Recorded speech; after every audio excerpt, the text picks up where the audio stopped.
Manasanao ary anaraka nyity pejy ity zany hoe le pejy moa zany kanto sy tafa ao anatin'ny fiaona be maneran-tany ny RNS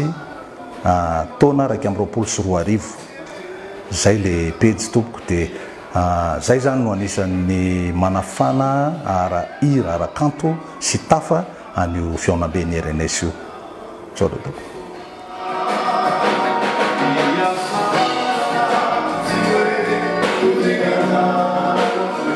Miarabantsika rehetra mparay tanindrazana rehetra maneran-tany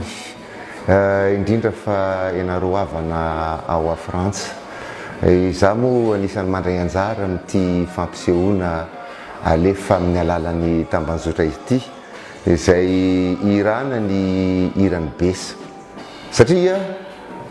io ny mahazandry zanaka ny tenako